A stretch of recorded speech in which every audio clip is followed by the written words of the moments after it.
Two of the top three seeds in the women's draw of the 2022 Great Northwest Athletic Conference Women's Basketball Championships have advanced to today's semifinals here at Marcus Pavilion in Lacey, as it is the number 2 Seawolves from the University of Alaska Anchorage taking on number 3, the Wildcats of Central Washington University.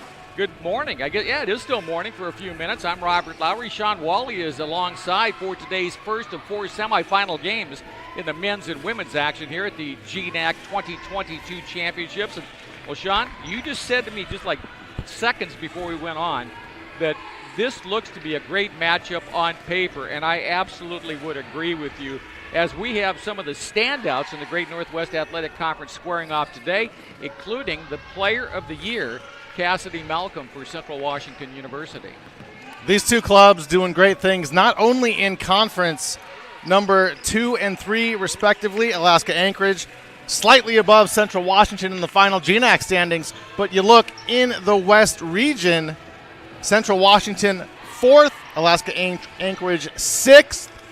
A little interesting how that flip-flops conference standings versus West region. Yeah, I don't think there's any question that it's interesting, and we see that happen, it seems like periodically, if not every year. And as that is the case, you don't really want to leave it up to the Raiders in order to get into the postseason. You want to win your way to the West region. That said, Central Washington might be able to avoid elimination even with a loss today, but I'm not so sure that the University of Alaska Anchorage does need to win today and maybe in tomorrow's finals to make sure that they get into the postseason, the NCAA West region. Central Washington has had a rough time, a rough go of it against Ryan McCarthy and his mayhem-style defense. His Seawolves have gotten the best of Central Washington this season, and they've had trouble stopping Tanae Voliva. She has 37 points and 19 rebounds against Central Washington. Yeah, including a double-double in the meeting in Ellensburg back on February 21st when she had 17-10, a career-high 4 assists, and a couple of steals in that game as well. The first meeting in Anchorage on the 5th of February also went to the Seawolves 78-68. You want to talk about some statistics in the meetings between these two teams. UAA leads all time in meetings with Central Washington University, 37-15, including they've won 3 times on neutral floors like we will be playing on today here at Marcus Pavilion. The last time Central won, you have to go way, way back in this series. 2013, almost a decade ago, was the last time Central Washington won against Anchorage. That was a 74-64 count in Anchorage back in 2013. UAA has won 29 of the last 30 meetings. Wow.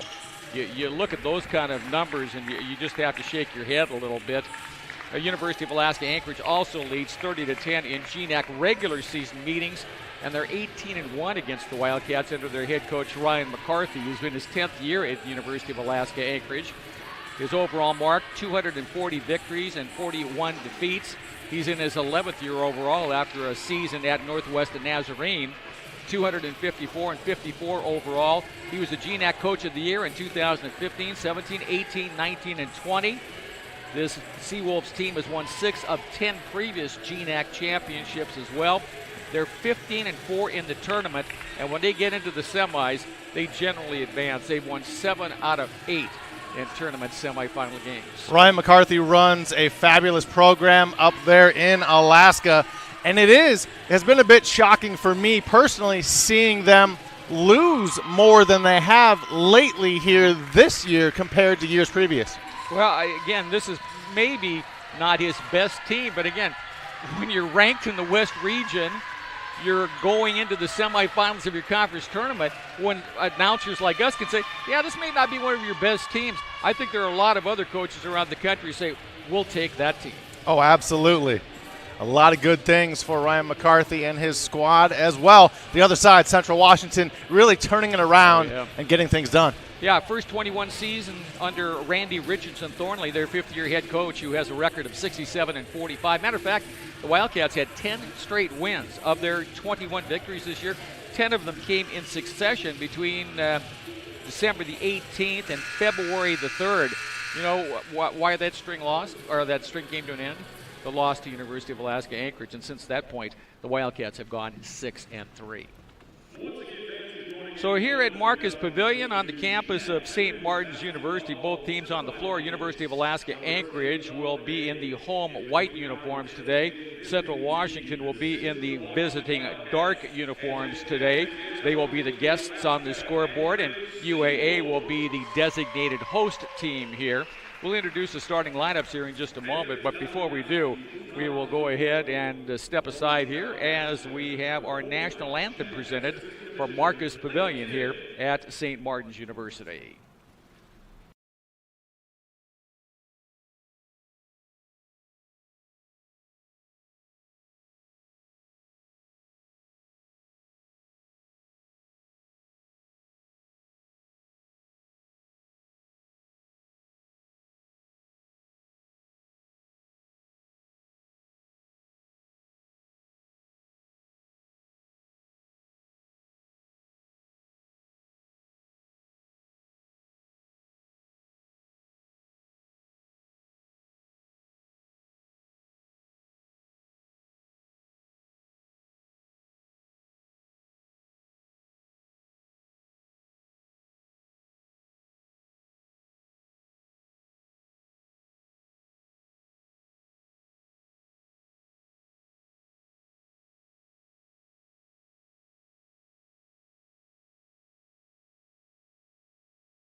Assistant Commissioner Blake Tim performing the national anthem. Was he doing that during the games, the first round and yesterday as well?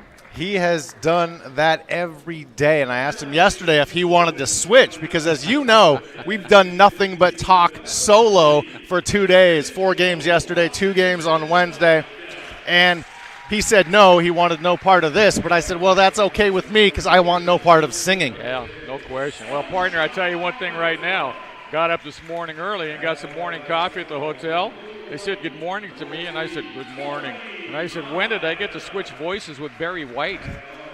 At least I got the pipes back for the first game of our semis today as the starters are being introduced. First for the Wildcats. The backcourt is going to include a 5'4" freshman, Sunshine Huerta, out of Whittier, California.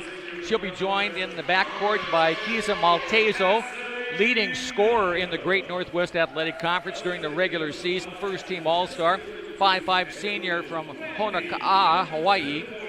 And also in the starting lineup, Tori Maeda, 5'6" sophomore from Honolulu. Up front, you want to talk about a dynamic duo, well, this is it. Samantha Bowman in the pivot, 6'3" junior from Zilla. She'll be in the post. She's the nation's leading rebounder on the season. I mean, nation's leading Division 1, 2, 3, doesn't matter. She leads everybody in rebounding on the year. Bowman had a 24-point, 14-rebound, 4-block shot performance in the last meeting, a loss in Ellensburg. And Samantha Bowen, or we should say Cassidy Malcolm, the league's player of the year, 5'11" senior from Ellensburg. Malcolm on the year leads the league in scoring at 18.3 points. She's also among the league leaders in field goal percentage, free throw percentage as well. Seawolves, they're going to go with this starting five. Nicole Pickney at guard, 5'5" junior out of Chugiak, Alaska. Lauren Johnson joins her there, a 5'7" senior from Crystal, Minnesota. And Jazz Evans, 5'6" freshman from Shorewood, Illinois.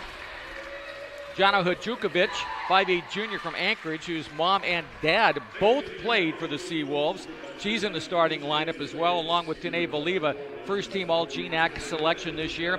6-foot senior from Anchorage, Alaska, 10th in the league in scoring, 7th in rebounding, and 3rd in steals, 2nd in free throw percentage, and also in the top 12 in block shots. So Tanae Valiva has had some kind of season in her own right.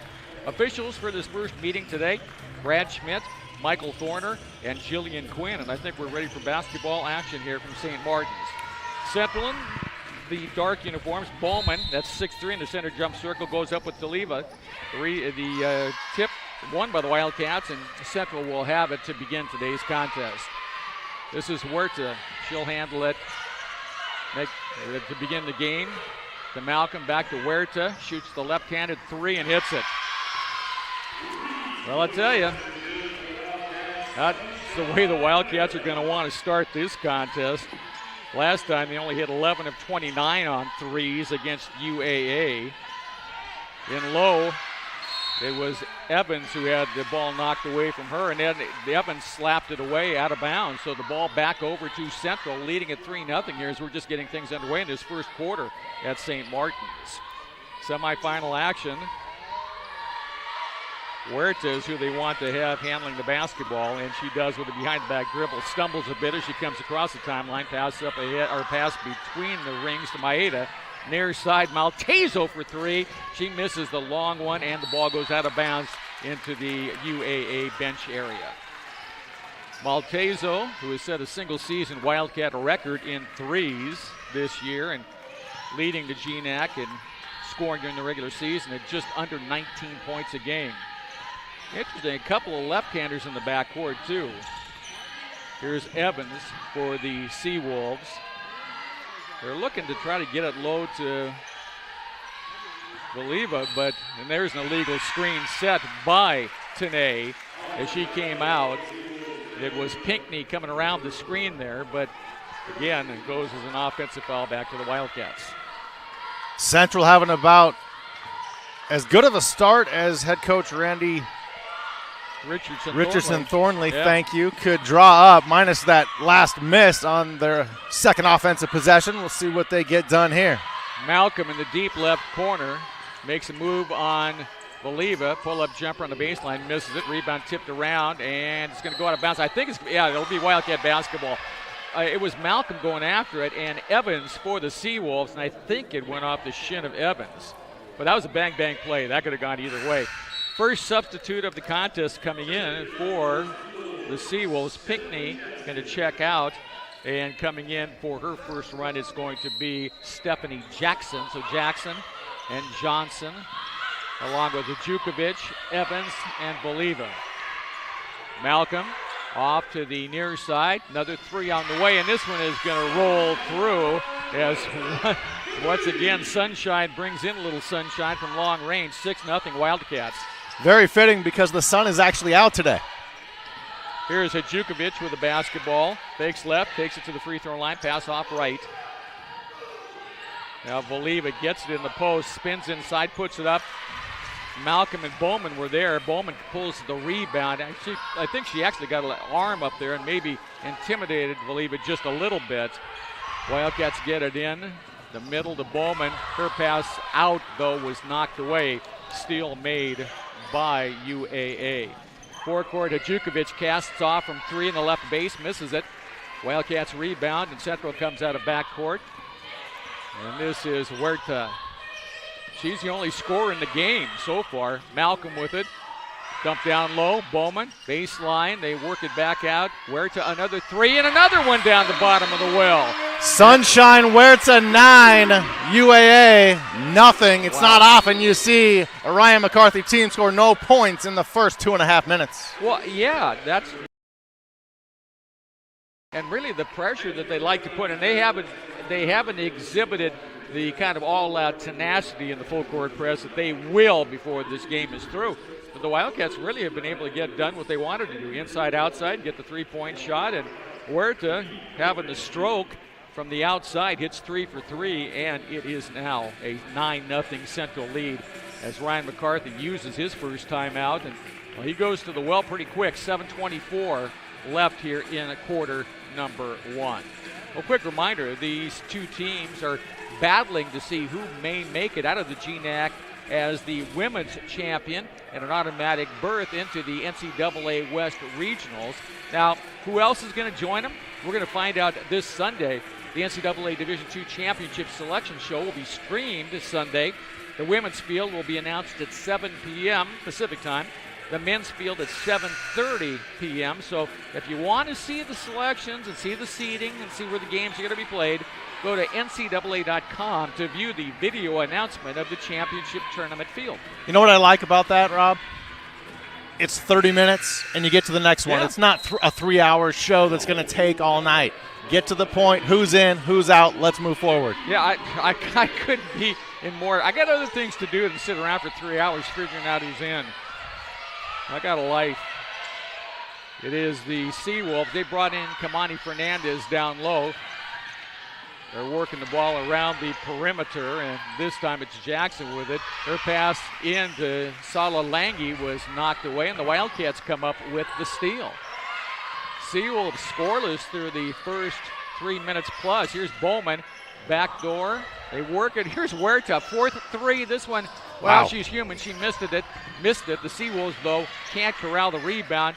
They get it into Bowman for the Wildcats. Bowman head of the key. Malteso says, here's another three. Wow. Well, Pisa Malteso knocks down the three long range, and it's 12-0, and who would have thunk it? Whatever Central had for breakfast, if they win this game, they need to do it again tomorrow. You know what they'd have for breakfast, don't you? It's obvious. Cat chow. Seawolves with the basket. You know I had to use that sometime. Only a long-time Wildcat would say that. Jukovic going to be bumped and fouled. And the foul is the first on the Wildcats. Here comes the wave of substitutions that Ryan McCarthy is noted for. Voliva back in.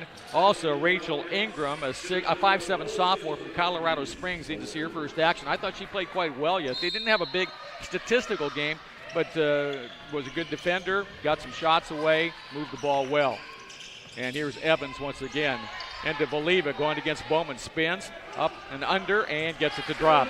First Seawolves points coming at the 6:02 mark here in this first quarter of play. The Wildcats up by 10.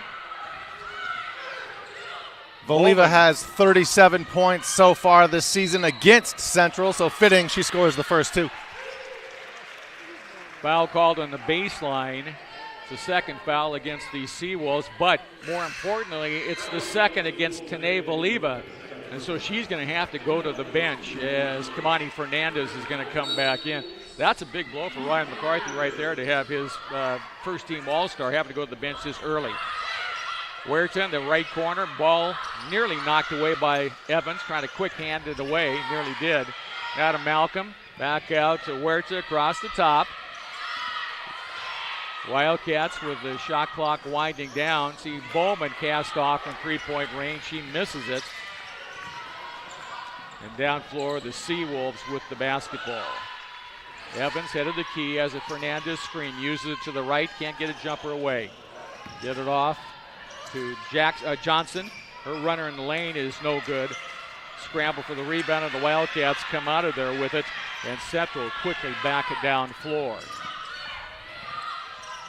They're going to try to work it to Malcolm, bounce it in the corner.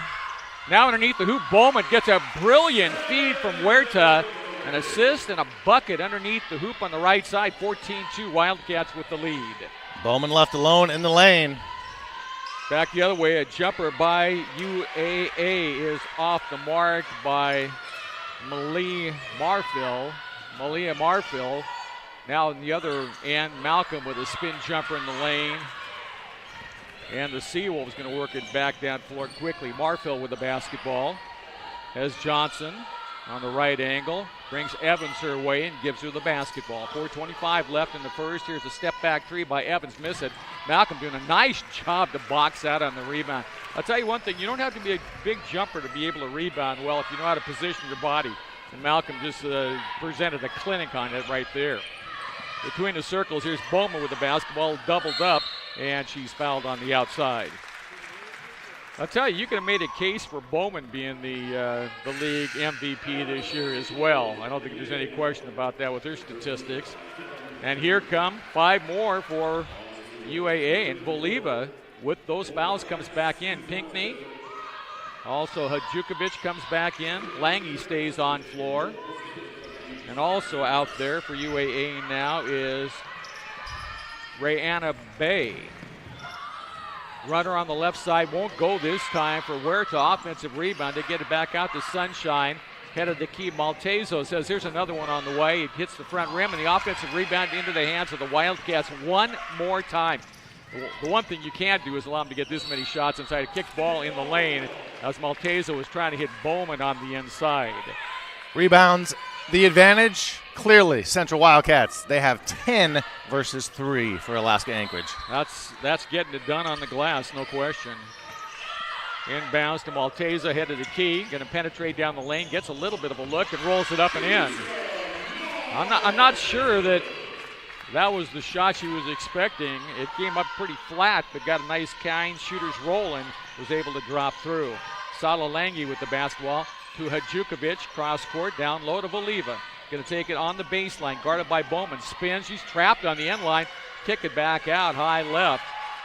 Bay down low to Voliva, resets. Goes inside, puts it up. Boy, a lot of contact there. No foul call. Maltezo hits the deck. Yesterday, she went down really hard and had to pop off for a minute. And you can see she's wearing that tape around her left elbow. She had it taped yesterday as well. Here is Bowman down the right lane and gets it underneath. And that's going to be a double dribble call against Jenna Troy. Troy got the basketball, picked it up, took a dribble. You can't get a second. They don't give you a second dribble. And that's why the turnover there, she mishandled it after she bounced it once. Seen more double dribbles in the last couple days here at St. Martin's than I think I have all season. 16-2 is the score. I'm still amazed by that. 2:48 left in the first, and now we have a foul called. As Sunshine Huerta, I believe, is going to be the one call for the foul. She is fighting her way over a screen out top. Definitely shocking to see the Seawolves with only one field goal. But not only that, they have 5 less attempts than Central Washington. Here's the inbounds as Pinckney gets it right back on the handoff, takes the bounce out to the right. Now head of the key, Lange. She can cast off from there, but instead she'll spin inside. Can't get a shot off. Shot clock now in single digits. Seawolves seeing the shot clock at 4. Lange, baseline to Pinckney, and they're not going to get a shot away, I don't think. No, shot clock violation. That was just stout Wildcat defense. For all the talk of Alaska Anchorage and their mayhem-style defense, you're exactly right. Central Washington doing good things on both sides of the floor. Their defense is a big factor in the Seawolves only having 2 points with 2:24 left in quarter number 1. Well, Central turned Simon Fraser over 18 times yesterday in that 91-85 win over SFU, but that game was tight till the final couple of minutes. Maltezo. Now they work at high post. Here's Bowman back out. Now here's the 3 ball on the way and hitting it. Everybody's getting into the act this time as Tori Maeda knocks down the 3. 19-2. Look at Ryan McCarthy on the UAA bench. He's sitting there with his arms folded across his chest, and I can tell you right now that's a posture of frustration, frankly. Not a lot a coach can do when your opponent is shooting 55.6% from beyond the three-point line. Here's Evans. Get it down low to Fernandez, and Kamani puts it up and in. 19-4, but again, only 4 points in the first, 8.5 minutes of this contest for UAA. Any coach in the GNAC would take that. Bowman. Kick it back door. Maltezo, another one, 3, and wow. I don't even need to tell you anymore. I'll just say they shoot the 3, and we'll call it good after that because the Wildcats can't miss from outside. Bowman with it. They work it back out high to Evans, the quarterback of this squad, across the top near side. They work it to the wing, and a long 3 by Nicole Pinckney gives the Seawolves a little bit of life in the final minute. 22-7 here as we are in the final 45 seconds of a fast-moving first quarter. Not many fouls. And here is Malcolm on the baseline. Get it to Bowman down the lane, put it up and in. All Ryan McCarthy can do is look down at the floor here inside Marcus Pavilion. Pinckney down floor. About a 3-second differential on the shot in the game clock. Here's Evans underneath the hoop. Goes all the way under, circles, and puts it up off the glass. And the Seawolves now have started to come to life offensively with 16.8 seconds left. And the Seawolves make wholesale changes. You know, Robert, I always equate these wholesale changes similar to a line change in ice hockey. Yeah. You don't see it that often in basketball where there's 4 or 5 new players on the court at once. Well, you got 5 new players for the final 12 seconds, but you got a foul here. As taking the ball down floor was the Wildcats point guard, Sunshine Huerta, and she was fouled as she took it up the far side of the floor. So the Wildcats will have it with 10.9 seconds left in this first quarter. They can use it all up if they want to, and I'm not so sure they won't do just that. Here's a double team. Ball into the corner. Another 3 by Maeda. And it's off the rim. Rebound tipped around, and that's going to do it. The Seawolves won't be able to get a shot off. But boy, oh boy, what a first quarter for Central Washington University. They held UAA scoreless for more than just about 4 minutes of the first quarter before the Seawolves got their first point. And Central takes a first quarter lead of 24-9 over the Seawolves, looking to again avenge 2 losses. And we talked about the total domination UAA has had over the Wildcats. They haven't lost to them since 2013.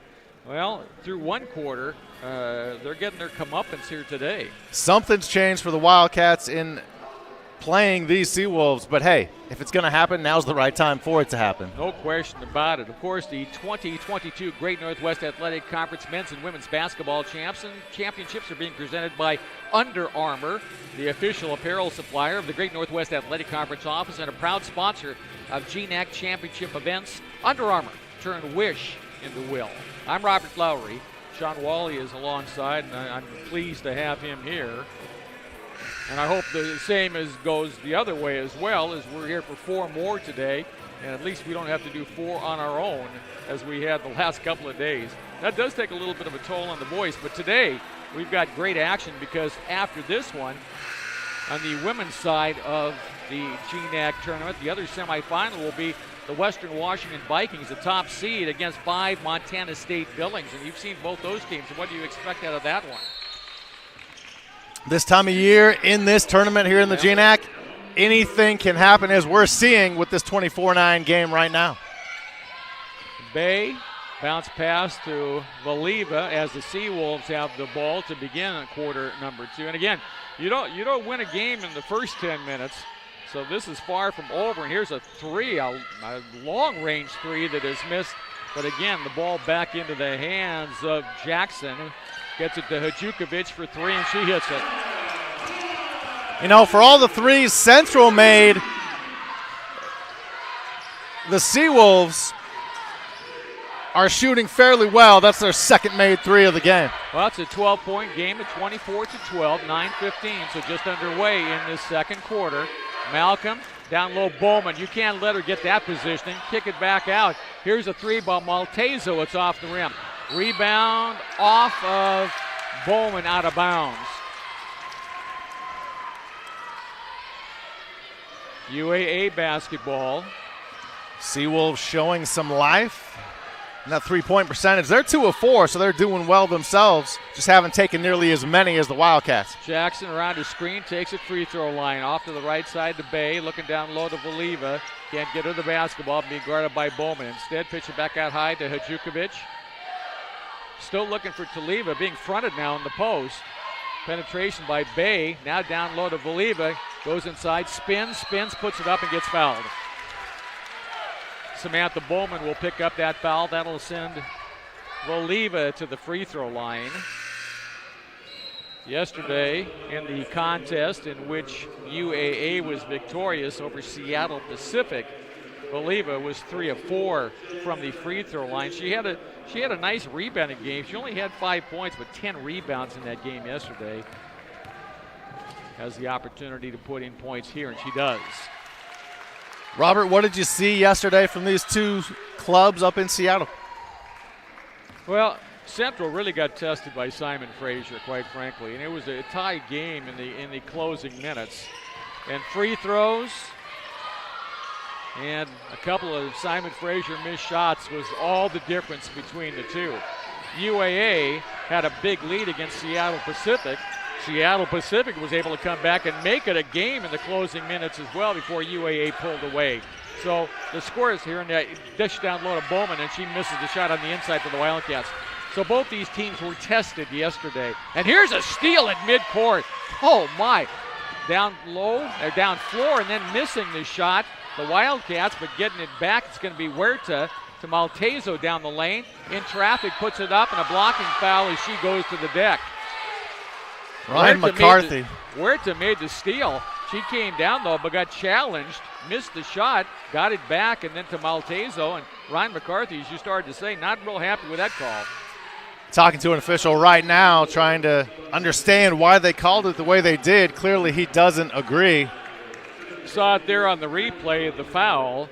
The foul is called against Jukovic for the Seawolves, and both teams go to the bench for a moment as the official. I think they're going to take a look at the replay monitor. I'm not exactly sure what they're looking at. Was it in the restricted area or not? I'm not. Is that, you think that's what it is?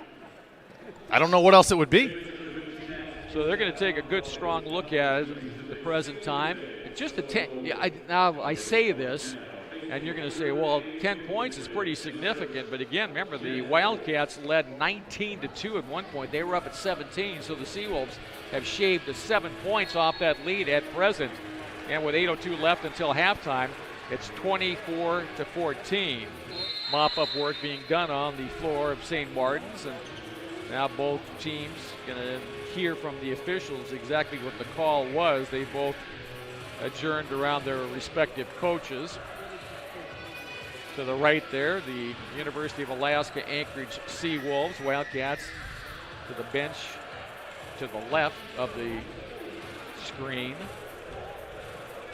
And the Wildcats up by 10 at the present time. The 2020 Great Northwest Athletic Conference Men's and Women's Basketball Championships are being presented by Under Armour. And I'm seeing some signs of life, quite frankly, from the Seawolves now. They really got off to a sluggish start, I think, both offensively and defensively. But a couple of hit shots and a couple of misses by the Wildcats, who they couldn't miss anything at the opening, has all of a sudden changed the complexion of this game a bit. The Wildcats, as you said, were shooting the lights out. They were up over 60%. They're still at 50% from three, but their overall field goal percentage is coming back down to earth. They're at 45%. So hard to maintain that 60-plus percentage. Yeah. And a game has ebbs and flows. There's going to be runs by each squad, and you see the Seawolves starting to get some momentum. That last foul was indeed called on Jukovic. Matter of fact, I should point out that the 13 points she had against Seattle Pacific yesterday, that marked her 8th double-digit effort of the season. Maltezo misses the free throw. That's something the Wildcats can't afford to do, is leave points off the board. She hits the second. And that's their first point of the second quarter. 25-14 is the count.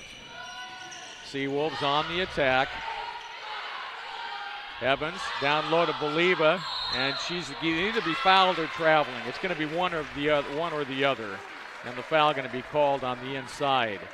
Wildcat foul going to be called against Maltezo. Yep, Gisa Maltezo comes up with the foul, and she's immediately going to come to the bench as Tori Maeda is going to come in for her as Maltezo sits down at the 7:50 mark, taking the leading scorer in the GNAC off the court, at least momentarily, for Randy Richardson Thornley, the head coach of Central Washington. At the free throw line, Boliva, she hits the first.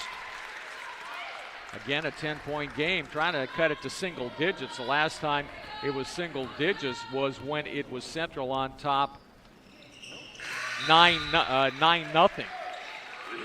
And now it's a 9-point game once again at 25-16. Kamani Fernandez comes off the floor, or back onto the floor, we should say, for Boliva. Playing in the middle. Maeda and Huerta in the backcourt. Down to the high post. Bowman, nobody guards her, so she just goes down the lane and lays it up and in. She turned around And there wasn't anybody guarding her, and she said, okay, and she just took it right down the lane and laid it in. Everybody expected her to pass, and Bowman made them pay for that error. Here's a runner in the lane. Boy, that's a pretty shot by Stephanie Jackson. Jackson with a runner on the right lane makes it 27-18. Now a steal at midcourt. This time it's Johnson with the steal. Back to Jackson, left corner. Cross courts at far side to Ingram. Around the horn, right to left to Evans. Around a Fernandez screen, shoots the three. High off the back rim, and Fernandez with the offensive rebound for UAA. Once again, running the point. Jackson between the legs dribble. Looks for Evans and pulls her out to the right side. Shot clock at 7 as she drives, looks for a little space. Kick it to Fernandez. Moves in for a free throw line pop. Way off line right. Rebound taken down by the Wildcats. Surprised Fernandez missed that so far to the right. Might have been better taking a three-pointer. Yeah, I would agree with that. Left corner, here's a three-pointer by Malcolm. So Cassidy Malcolm makes it 30-18, and another timeout called at the 6:21 mark. Malcolm, I believe, is that not her first points of the contest today for the Wildcats? Yeah, indeed it is. Her first bucket of the contest for the Great Northwest Athletic Conference Player of the Year. And with that, the Wildcats extend the lead to 12, 30-18, 6:21 left to go in half number 1 from here at Marcus Pavilion on the campus of St. Martin's, the host site for this year's championship. And again, coming up after this game, it'll be game 2, Western Washington against number 5 Montana State Billings, who pulled, I guess you would have to consider it a mild upset yesterday, knocking off Northwest Nazarene 69-56. While Western Washington got tested yesterday by St. Martin's here at home, finally winning 60-54. And Western Washington's coaches are here scouting. Should they be victorious today, they will get the winner of this game in the final tomorrow. Here is Pinckney with the basketball to Evans for UAA. Out top to Johnson. Backs down in the lane, spins, can't get a shot away. Puts it up anyway, and the rebound taken down by Bowman. That time, kind of a no man's land shot situation. Down low, Bowman, left corner to Maeda. Or they make that Huerta out of Maeda. Around the horn, now on the near side. 3 on the way, good. CWU's Jenna Troy knocks in the 3, and all of a sudden the Wildcats have boosted that lead back up to 33-18 as we approach the 5.5-minute mark left, quarter number 2. Evans backs it out into the right corner. Achukovic penetrates, looks, kicks it back out. Pinckney around to the left side now. That is Jackson. 7 to shoot. Well, here's Pinckney going to take it inside, put up a floating air ball that Malcolm is able to corral. Down floor, oh boy, Troy going to try another one, and this one a little bit short. Flat-footed rebound there to Johnson. Pinckney on the fly, up the far side of the floor, back out high, and here's a 3 ball by Johnson that's no good, and Bowman comes down with a rebound for the Wildcats. Huerta on the near court, bounce it to Malcolm. Double team comes, and I think it's going to be a held ball situation. It is on the alternating possession. It's Wildcat basketball still. Here comes the second unit as Voliva comes back in. Lange returns, and Bay as well to go with Hadjukovic and Pinckney for the Seawolves. As Central has extended this lead, Robert, they're now shooting over 57%. Well, bad pass on the inbound, stolen away by the Seawolves. They take it down floor, missed the first shot, missed the second, but Voliva comes up with another offensive rebound to Pinckney for 3. It's good. Wow. Seawolves need a few shots to fall to get some confidence and get back in this one. I really think Pinckney has played well in this tournament. Not a lot of points, but she made a big one right there. And here's another bad pass and a steal made. Look at Voliva take it in to end herself, lay it up and in. Turned on the Jets and outran everybody. Randy Richardson Thornley off the bench of the Wildcats, standing. I thought for a moment she was going to call timeout, but she decides against, at least at the 4:04 mark, not to. Here is Maeda. Back out to Huerta. High post, Bowman. Takes it down the lane again. This time she can't shoot. Kick it out to Maeda's three for her three, and she misses it. Hajukovic with the rebound for the Seawolves. To Pinckney. Left side, Lange thought three. Instead, takes it all the way along the baseline. They work the perimeter to Hajukovic. Cross court, Pinckney open three on the way. No good. And Bowman cleans up the rebound for Central. Good defense by the Wildcats. They're racing all over the floor to cover the offense of the Seawolves. Maeda, mid-floor. Goes to the near side. Remember the Wildcats without key. And here's just a bad pass off the fingertips of Huerta out of bounds. Kiza Maltezo, who I was just going to mention was out with the second personal foul. Boy, just like on cue, she reports to the scorer's table. She will check in after the timeout. 3:19 left here, half number one. It's Central Washington by 10, 33-23 over the University of Alaska Anchorage Seawolves. Women's semifinal action at the 2022 Great Northwest Athletic Conference Men's and Women's Basketball Championships presented by Under Armour. Robert Lowry, Sean Wally, here from our broadcast location. I tell you, we got a great view. We really do of this court. It's a well-lit court. I've always thought that. It's a good place to. It's a good place to call a college basketball game. Well, I'm happy to welcome you to what I have called the penthouse here at St. Martin's. Well, it is. It's a great vantage point. You can see basically what we're seeing as the camera pans to the inbound for UAA. But the new St. Martin's logo painted on the floor. It's a beautiful floor. 3:14 left opening half. Lange, hand off. They work the ball to Hajukovic in the left corner. To Voliva. She says, I'm going to try a three, and she's going to shoot an air ball, but a rebound, nope. The rebound was grabbed on the inside by Malia Marfil, but she stepped on the end line with the foot as she was garnering the offensive glass. Wildcats bring Malcolm back in, and Bowman stays in as it was checking out for Central, Jenna Troy. No, Troy does stay on floor still. Malcolm down low to Bowman, goes with a rolling right-hander off the window for two. Voliva, if she gives Bowman that kind of inside presence, it's going to be a tough night. She's done a pretty good job keeping her out of the paint, but not that time. Foul back the other way with 2:43 left in the first half clock. It's a great matchup down low, Voliva versus Bowman. Both very quality players. Voliva going to check out as Kamani Fernandez comes back in for Ryan McCarthy's team. To only see one sub at a time for UAA is a little bit shocking, frankly. You have to do a double take. Yeah, you do. Hajukovic gets the inbounds out to Evans. Cross the top near side. Lange going to handle it. Comes around the high screen. Looks to penetrate. Spin in the lane. No shot there. Evans in the right corner gets it. Decides against a three. Hajukovic back out to Lange. Near side to Marfil, and she's called for steps. A lot of good ball movement there for UAA, leading to nothing but a turnover. And the Wildcats now with the basketball, leading it by 12. And down floor, well, there's going to be a bumping foul there as Marfil, and you see this often, when a player makes a miscue, sometimes they make another miscue almost right on the heels of the first one out of frustration. And that happens often, and I think that's what happened with Marfil right there. Got a little bit upset over the last play and committed the foul. Bowman gets it to the free throw line, and she's going to be fouled. Hard not to be frustrated if you're the Seawolves. You're not playing the way you thought you would. You're not playing the way the coaches want you to play. Getting closer to halftime, and they're still down 12. Here is Pinckney back in as Marfil checks out for UAA. And inbounds to Maltezo for a three in the right corner off the front rim. Rebound, a long one goes to Malcolm. The Wildcats get another opportunity here with a new shot clock. I don't know if you could see it on the screen, but Ryan McCarthy just dropped his face into his hands.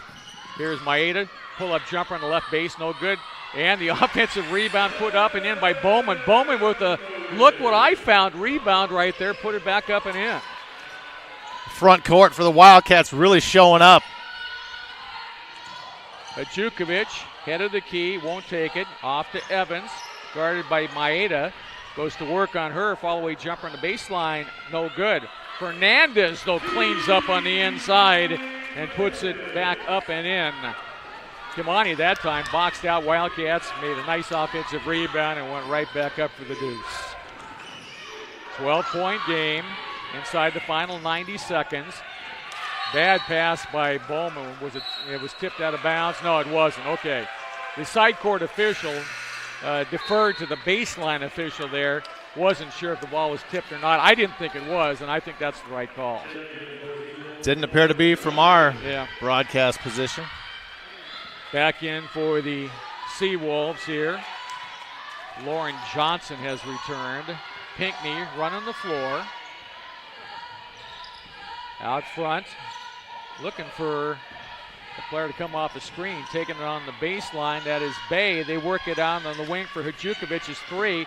It's no good, but the Seawolves retain the possession on the offensive rebound. Good hustle play by the Seawolves there. Pinckney, crossover dribble, step through, hands off. No, they're going to call it for steps. Good idea. That was a great idea. She drew the defense. She saw Fernandez off to her right. She dished her the ball, but she pulled the pivot foot before she did. Otherwise, I think that would have been a pretty easy lay-in. Too many mistakes for the Seawolves, and if they can get it to 10 or maybe 9 single digits before half, that would be a big turn. Give them something to smile about heading into halftime. Well, right now they're overplaying on the inbounds, and the Wildcats didn't do a very good job making the pass there. It was batted back out of bounds. 51.9 seconds left in the half inbounds. Now they get it to Huerta. She's done a pretty good job against the pressure here tonight. She brings it down floor on the guard of Bay. Bounce across the top, near side Maltezo with the basketball for the Wildcats. Between the legs dribble, kick it up ahead to Malcolm in the right corner. Malcolm off to Bowman, who comes out to get the basketball to Maltezo. Shot clock at 6 as she is fouled. She drove in. She was confronted by Bay, went to make the pass off, and well, enough contact there to call the foul. It's only the fourth team foul on the Seawolves, so no shots here. Wildcats probably get a little bit of a break as they get to, if they want to, darn near run out the first half. There is about a 7-second difference on the shot and game clock. And here is Huerta, and an offensive foul going to be called in. So Cassidy Malcolm comes up, grimacing a bit, but apparently Malcolm guilty of the foul. Malcolm's first personal foul. I didn't see what happened. She was in trying to get positioning in there, but apparently she must have used the arm to push off, and she came up the loser on that deal. 10 seconds left. Pinckney with the basketball, looking for Hajukovic with 5. Going to take it, kick it to the right side. Shot clock at 2, and here is a throw at the buzzer that is no good by Bay, and so the first half comes to a conclusion, and a conclusion of the first half that has Central Washington University, the number 3 seed, leading number 2 at University of Alaska Anchorage at the break. The score, it is Central Washington University 37, University of Alaska Anchorage 25 at the break here today. Well, that was entertaining first 2 quarters. Very entertaining. And again, I hope that bodes well for the rest of the day. I really do. Seawolves most likely will have a run in them, most likely generated from their defense. Yeah. Their defense generates a lot of their offense. I don't think there's any question about that. And that was evidenced in the 2 wins that they had over the Wildcats this year in regular season play. They won 78-68. UAA won that first game. They led for 38 minutes of that game. 38 minutes. Now here, it's an entirely different story, as the Wildcats have led end to end. This game has never been tied. UAA has never been in the lead. Matter of fact, they have never been closer than 3 points. And that was the opening 3-point play of the game. The Wildcats went 3, 6, 9, 12 on 3-point shots to open the contest on a run for the first 4 minutes of the contest before the Seawolves actually got their first basket. Impressive shooting by the Wildcats, and they've done well inside with Bowman and company also. Yeah, no question. Bowman inside, Malcolm down low. Looking at some of the first half numbers for you in terms of scoring, and what you just said is borne out by the fact that Samantha Bowman has already 10 points and 10 rebounds in the first half. Impressive 10. numbers. Well, and earlier this year. For a whole game. Yeah. Well, but again, when you're the nation's leading rebounder of all categories, this shouldn't come as much of a surprise. Matter of fact, she tied a Great Northwest Athletic Conference record this year with 29 rebounds in a game. 29 rebounds in a game. That's impressive against Cal Irvine earlier this year. That's a full game total for a team. Yeah. Not one person. 29 rebounds. It's amazing when you think about it. And she's had multiple 20-rebound games this year. Multiple 20-rebound games. The art of the box out. Yeah. There's no question. She doesn't. And again, double-double at the half, 10 and 10 for Bowman. Matter of fact, not only that, she's been credited with 5 assists. Actually, she should probably could just shower right now and call this a pretty good game overall. I was thinking the same thing. Take a seat. Yeah, because she's playing very, very well in half number one. She also has a blocked shot. No surprise there either. After that, 9 points for Valeria Huerta, 3 of 6 from the field. All 3 of her made field goals on 3-point shots. 9 points as well for Kisa Maltezo. 3 of 7 on threes in her 15 minutes of play. After that, 3 points each for Tori Maeda, 3 points for Cassidy Malcolm. Yeah, just 3 points for Malcolm in the first half. A little bit of a surprise there. And also, it is Jenna Troy with 3 in half number one. For the University of Alaska Anchorage, they were led, nobody in double figures, but Tanae Voliva having a nice first half with 8 points for her. But this is hard for me to believe. You know how many rebounds Voliva has in the first half? Not a single one. That's a bit of a surprise right there. But she does have 8 points to lead the Seawolves. Nicole Pinckney with 6 points in the first half. 4 points off the bench for Kimani Fernandez. 3 for Jenna Hudukovic. 2 points for Jazz Evans, and 2 points as well for Stephanie Jackson in the first half, and that rounds out the UAA scoring. Field goal numbers, well, you talked about the fact that the Wildcats have shot the ball very well.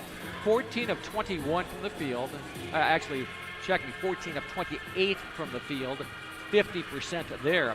3-point shots, 50% as well, 8 of 16, and they've out-rebounded the Seawolves 20-11. University of Alaska Anchorage, 9 of 27 from the field, 33%, 3 of 10, 30 on threes, and 4 of 4 from the free throw line in the first half. Turnovers is something that UAA, they thrive on, but in the first half, they've only turned the Wildcats over. And I say only because this certainly is something the coaches would think is too many. But the Wildcats only turned it over 8 times in the first half. That's pretty good. That's pretty good ball movement against a team that lives and dies basically on trying to force you into miscues, turnovers, and come away with steals.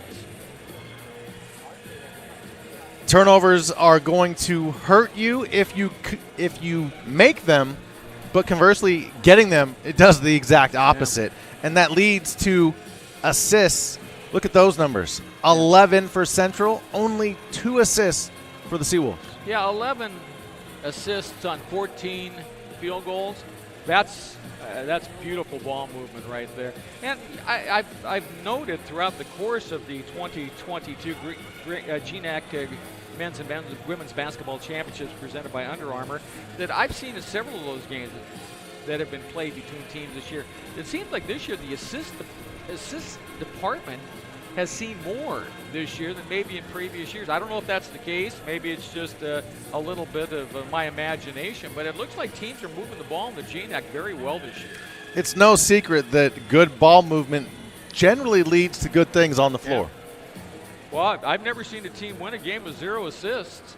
I don't know if it's ever happened, but if it has, I certainly can't attest to that fact. And it does seem that your assist to turnover ratio is really important. And when that's all upside down or when it's all underwater, and that's something that the UAA team likes to do, when that happens, you generally don't get a win against them. But today, the Wildcats have it going positive.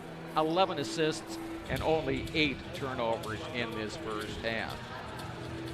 You know, the NCAA Division II approach provides growth opportunities through academic achievement, learning in high-level athletic competition, and development of positive societal attitudes and service to the community. The balance and integration of these different areas of learning opportunity provide Division II student athletes a path to graduation while cultivating a variety of skills and knowledge for life ahead. You know that. I'm Robert Lowry, Sean Wally, alongside the Western Washington women's team in the stands just to our right here. Talk a little bit about what you saw yesterday out of the Vikings, because they were the number one seed. They're the only number one seed. And again, you're only going to have two in a tournament like this, but they're still alive in this year's tournament. But they got tested maybe a little more than we expected yesterday, true? St. Martin's had a lot going for them. They've got Daytonatus and Dingus that as they go, so go the Saints. Not only that, the home court, getting to sleep in their own bed in front of their own fans, that's a nice advantage to have as well. But Western Washington, you know, they did survive a few runs from the Saints and did enough to get the victory. They had some points and times in the game where they had some very good shooting. Emma Duff hit back-to-back threes, and that pretty much put the game out of reach. Well, talk a little bit, if you will, what you saw out of Western and then what you saw out of Montana State Billings, and what's that going to look like in the second game today? That's the big unknown, because Montana State Billings and Western Washington have not met in this season thanks to COVID. That's strange. Matter of fact, coming up a little later in the men's side of the championships, when the University of Alaska Fairbanks and University of Alaska Anchorage play, same kind of situation there. They only played once this year. So again, pretty tough to get a read when you only play a team one time, and impossible to get a read when you don't play a team at all. Does that favor one or the other on a neutral floor? I don't know how it would. If you haven't played each other, if you haven't seen them, other than the coaches can obviously see video tape of old games and then see in person, like Western Washington is doing now for this game, as they would play the winner if they win and move on. And I was very impressed with the Yellow Jackets yesterday, taking care of NNU quite handily. And again, that was a 5-4 situation, and Northwest Nazarene was the higher-seeded team. You know, Kevin Wooden, he's a former GNAC Coach of the Year. He's a wily one. He's a wily veteran out there. And I saw him in the hotel this morning, and I'll tell you one thing: he seemed extremely confident. I mean, again, I didn't have the opportunity to speak with him, but I saw him talking to his players around breakfast this morning. I'll be honest with you, he had a very upbeat demeanor this morning, so I think he feels pretty good about this matchup with Western Washington today. This point of the season, with everything these teams have dealt with and the virus and not knowing whether or not you're going to play, you're still alive, you still have a shot. No reason not to be positive and ready to rock. We'll talk about great coaches. Well, look who was the coach of the year again. Between Ryan McCarthy and Carmen Dolfo, it seemed like those are the two coaches that have split almost all of the recent GNAC Coach of the Year honors. And Carmen Dolfo, again, the GNAC Coach of the Year this year for Western Washington. And when you look at what she's done with that team, that's pretty hard to argue that. Absolutely. They have done very well this season, even dealing with the virus like every team has, injuries as well. Yep. Danny Iwami unfortunately went down in January and was lost for the season, her senior season as well. Yeah, that is the most tragic thing you see when a senior midway through the season, after there's no chance to regain eligibility, goes out. That is just absolutely heartbreaking. There's no question about that. And she was really, truly a Western great. She's got a lot of friends on that squad, and she's in good spirits as best as she can. She's out here with the team and, you know, not walking too gingerly considering what happened to her knee. Both teams have returned to the floor to take their warm-up shots ahead of half number 2. The Wildcats of Central Washington 37, the Seawolves of the University of Alaska Anchorage 25. I'm sure we have a number of folks from Anchorage joining us on the GNAC TV telecast today, because their men's, as you pointed out, their men's and their women's team both in action here today. So if you're joining us from Anchorage, and I always have some friends up that way, hope you're enjoying the telecast from St. Martin's here today. And Same story for Central Washington. Their men will be in it later today as well. Though it's a little easier to get to Lacey from Ellensburg, Washington than from Anchorage, Alaska. Absolutely. So I'm expecting to see a number of Wildcat fans. Matter of fact, I see a number across the way here for this women's team wearing the CWU attire. But again, University of Alaska Anchorage, to their credit, they had a good house at Seattle Pacific. And again, they've got a good crowd down here as well. This is a team that travels well, even all the way from up in the 49th state. So hats off to them in that regard. All right, I'm going to make you Ryan McCarthy for just a second. How important is the first maybe 2-3 minutes of this third quarter? Do you have to get this down into single digits pretty quick?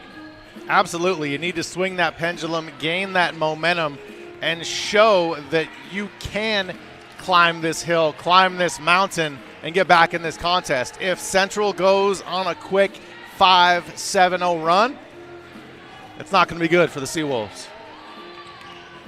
Seawolves warming up to the basket to our right. And the Wildcats, the designated visiting team, to our left. And again, Central Washington University looking to make a couple of things happen today. The thing that's foremost in Randy Richardson Thornley's mind is just to get into the finals tomorrow. But again, the Wildcats also looking to snap an elongated losing streak, 19 straight, to the University of Alaska Anchorage. So that could happen here today, though again, we still have 2 full quarters to play. And we saw it yesterday. Both these teams were challenged in their quarterfinal games, had their opponents, the Simon Fraser University squad for the Wildcats and Seattle Pacific against the University of Alaska Anchorage. They made late runs, and University of Alaska Anchorage was able to stave off Seattle Pacific down the end. And the Wildcats, after seeing Simon Fraser coming back to tie the game late, able to pull out and come away with a victory there as well. So both these teams were battle-tested yesterday. And quite frankly, they had to expend a lot of energy, both of them did yesterday, to come away with wins. We'll see if fatigue at all comes into play for either of these squads. This time of the season, you got to find a way to put fatigue away. Every team is in the same boat in terms of how long they've been practicing, how long they've been playing. It's the end of the season. It's tournament time. You got to go. Well, in men's action a little bit later tonight, we're going to see a University of Alaska Fairbanks Nanooks team that essentially is playing with 7 players right now. They have 8 that are uniformed up, but because of injuries and things, they're only playing with 8 players, and 7 of them have seen significant time. This will be their 3rd game in 3 nights on 2 different courts in 2 different cities. You got to wonder a little bit about that, especially Shadid Shabazz, 41 points in the opening round play, and then Abdul Muhammad yesterday. He had taken this still amazes me, he had taken 1 3-point shot and missed it on the season.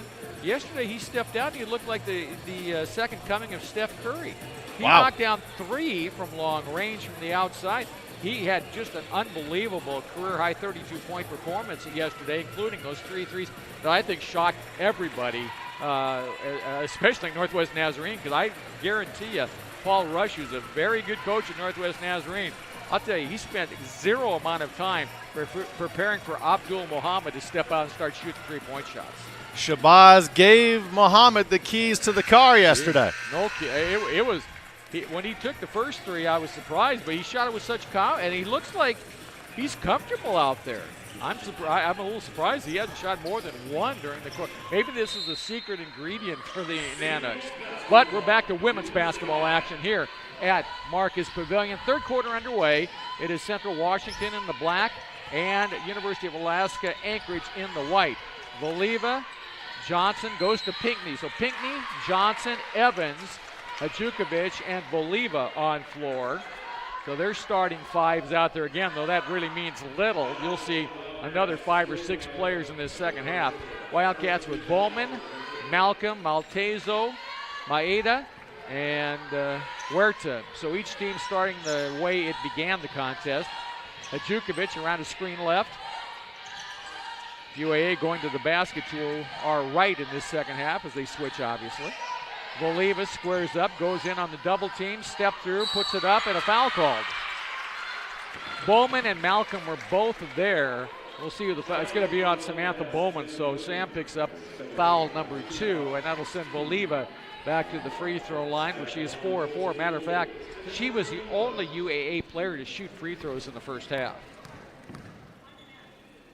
And we'll see if she can continue the string, and she does. She's got a nice looking stroke, nice looking free throw stroke, no question.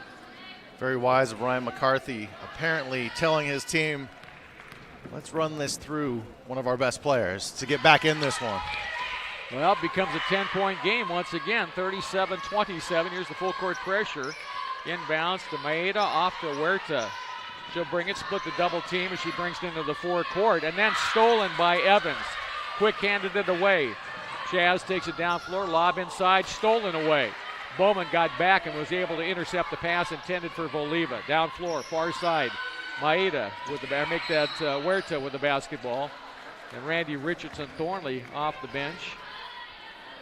She was barking at the official, and the official made a call that apparently pleased her on Nicole Pinckney, as Pinckney was bodying up on Huerta. She brought the ball up floor.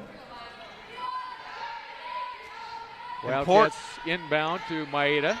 Important defensive possession for the Seawolves. They have a chance to get it under 10 if they can prevent a field goal.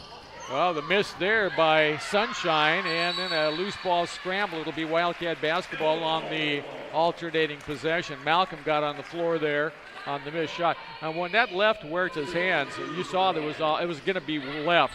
And the Wildcats fortunate to get the offensive rebound. And Malcolm for 3, good. Wow.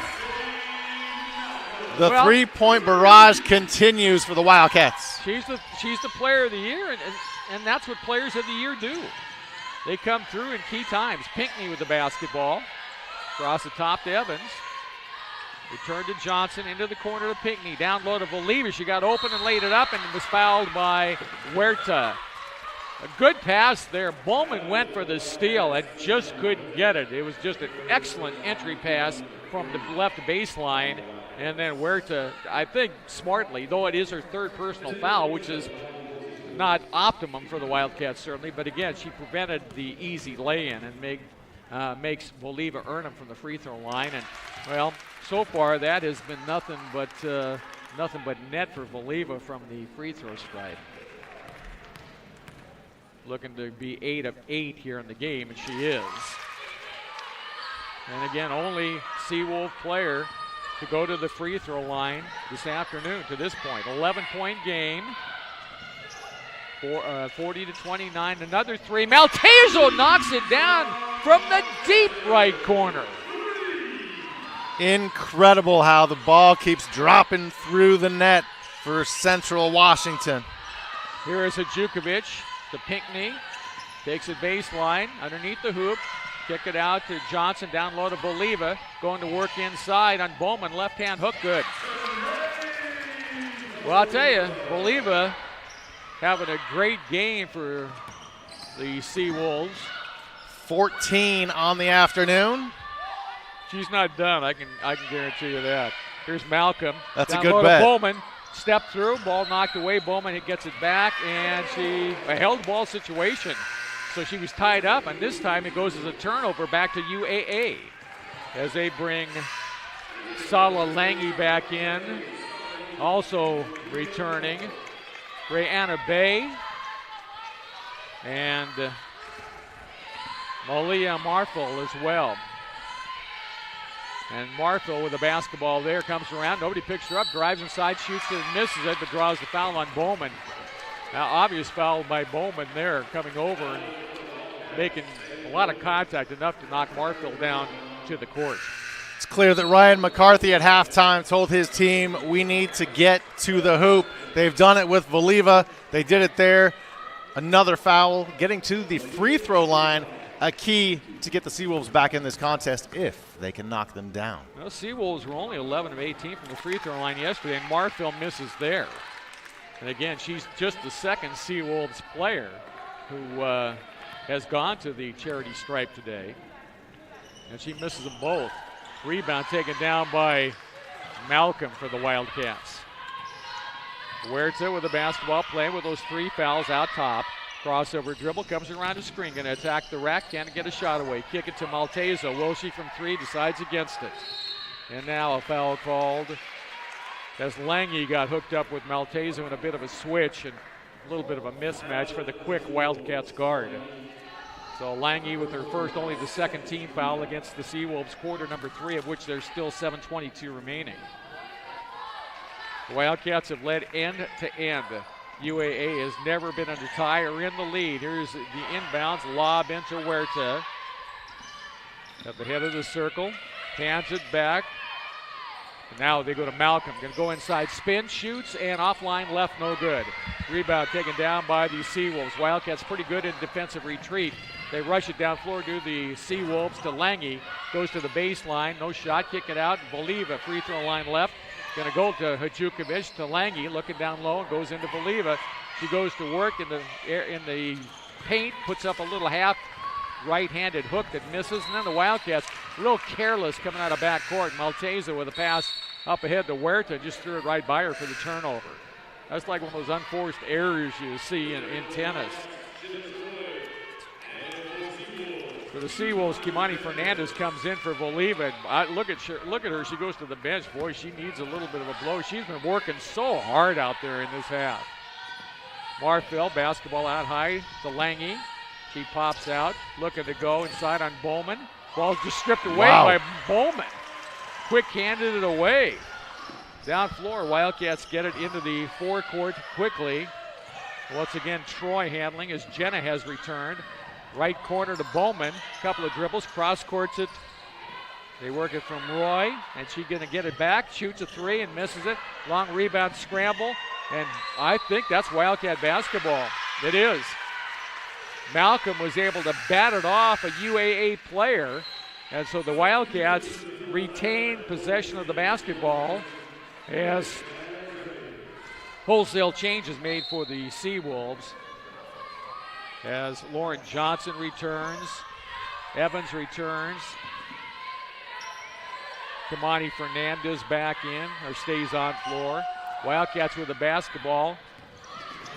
And here is Maltezo for 3. Shoots the air ball, and then it goes off a Seawolf player. Boy, I tell you, that Lauren Johnson had the rebound there, but the ball just took a little bit of a funny hop on the air ball, and she wasn't able to corral it. Went out of bounds off her, back to the Wildcats. Inbounds to Bowman. She said, let me try a 3. She misses it. Malcolm offensive rebound and fouled. Missed the shot, but she'll go to the free throw line to shoot 2 times. Going back to the missed rebound by the Seawolves, those are the type of little things that go a long way to help you not only get back in this game, but if you're the Wildcats, those are the plays you've been making. Wildcats make a change as after a momentary breather, Sunshine Huerta returns for Central. Cassidy Malcolm at the free throw line, shooting 2 times here. She hits number 1. He has 1 more to come.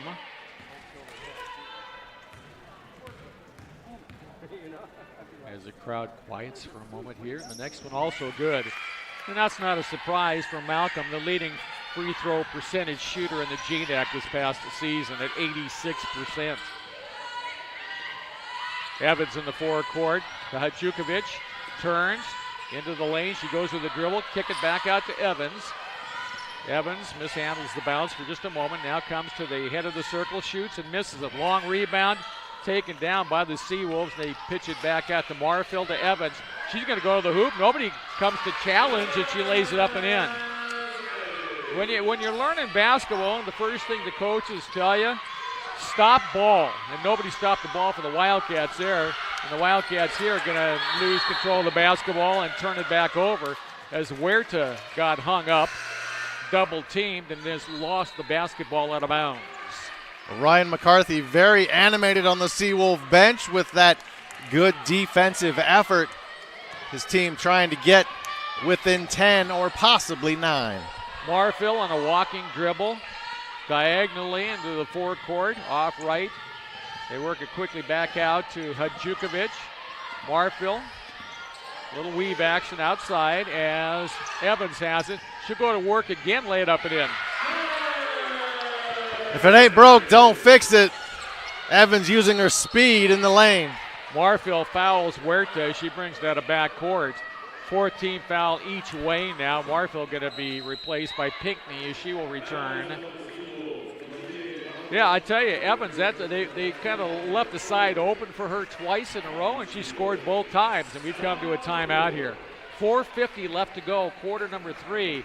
The halftime lead was 12. It's now 10 as it's Central Washington 45 and the University of Alaska Anchorage 35. And well, I'll remind you that, again, the NCAA Division II selection show is going to come up Sunday.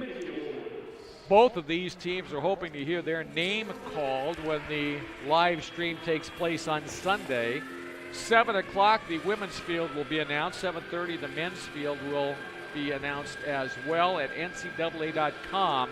That's where you can watch the announcement of the tournament fields this year. But again, a lot of basketball to be played between now and selection show time on Sunday. The other 3 semifinals today. One more women's semifinal, Western Washington, Montana State Billings. And then the 2 men's semifinals to come. And then we'll be here once again tomorrow for doubleheader action as the champions will be crowned in both the women's and men's division. So looking forward very much to having those 2 games as well. I tell you, this has been a really exciting tournament. It really has. Robert, you've called this tournament for a number of years. I've called the tournament since the basketball had laces. Hey, I didn't want to go there, but you did. Have you noticed, or do you recall a year when so many low seeds are still in the tournament? There's always been somebody who's been a surprise team. This year we got a lot of surprises. I think the volume of that is unprecedented in my mind. Bowman for the Wildcats back in, gets it on the baseline. Can't get a shot away, so gives it back up to Bowman. Now a 3 in the right corner. That's going to come up short. Wildcats' Jenna Troy quite short on that long-range jumper on the baseline. UAA looking for single digits here. Pinckney with a pull-up in the lane, no good. Rebound scramble. Malcolm comes up with it. Tie-up situation, Wildcat basketball.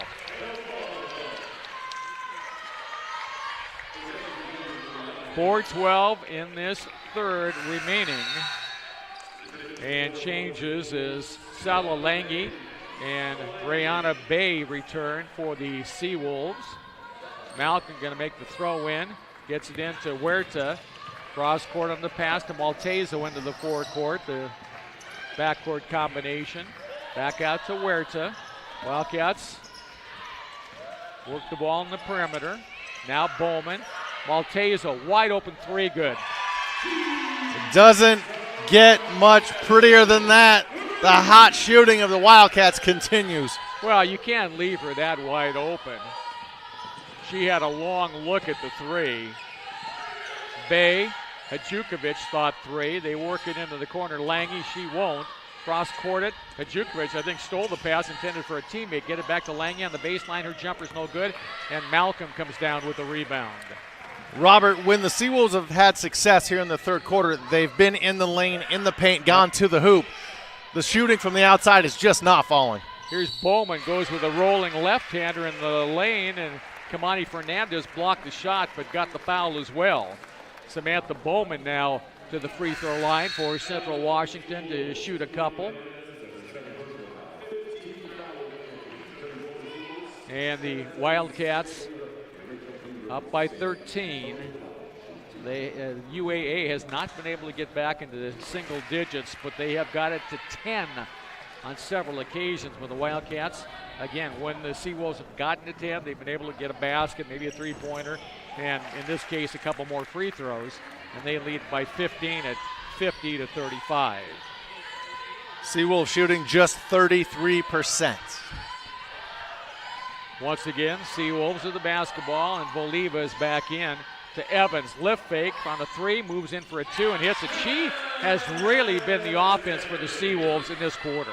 Evans and Voliva doing good things in the third quarter. Maltezo lost the basketball, got it back to Huerta. Sunshine crossover and beats Pinckney into the forecourt. Takes that to the right as the double team comes. They work it to Bowman, to Malcolm for the lay-in. That was very pretty ball movement to beat a scrambling defense. Approaching 2.5 left in the third quarter. Pinckney across the top to Ingram. High post to Valiva. Back to Evans. And she bumped and fouled on the outside as she gave Huerta a little lift fake and then moved around her and drew the foul. Or I should say on Huerta. And for Sunshine, well, the dark clouds have moved in because she's got 4 fouls now. That's the only, to use your line, black cloud on Central Washington here this afternoon. Yep, and she has to go to the bench as she does as Evans shoots and misses the first free throw, hit the front rim and pop back out at her. So now it's going to be up to Maltezo to probably play a little more of a ball handling role for the Wildcats, along with Maeda, who has it now in the backcourt. She's able to elude Evans. Bounce pass far side. That's Bowman. Maltezo gets it. Now to the high post. Bowman once again takes it down the left side, spins, shoots in the lane, and hits. How do you stop that? Well, you can't. When you spin that well on your pivot foot and you're fading away, what can you do? And here's a bad pass out of the post as Valiva threw it cross court and threw it too tall for her teammate. Went out of bounds. Turnover back to the Wildcats with 1:58 left in this third. No, I don't fault Valiva at all that last play. I thought she played it defensively as well as she could. And here's another good defensive play, and Evans on the run out going to score easily. 54 if the Seawolves are going to get back in this, it's going to be through the defense, creating turnovers like they did again. Yep, and here's a runner in the lane by Evans. 54-40 with free throws to come now, and the foul against Central Washington. I think it's going to be on, was it on Bowman?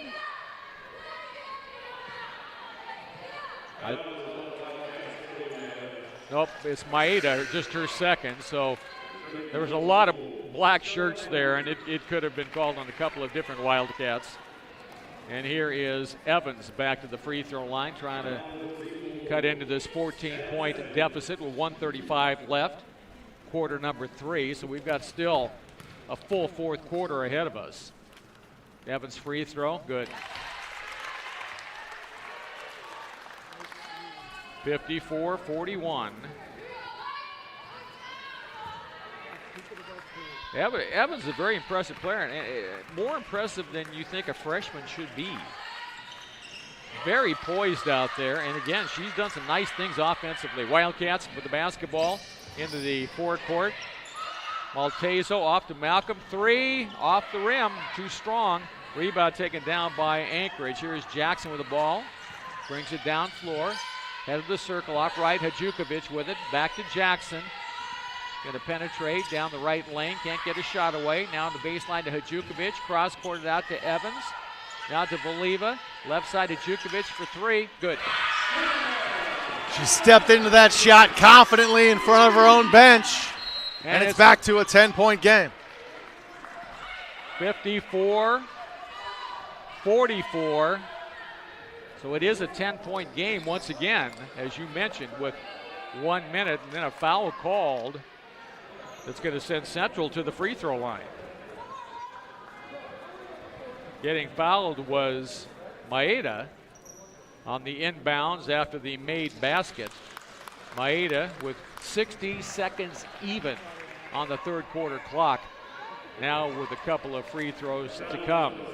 Both teams in the bonus for the final minute of the quarter.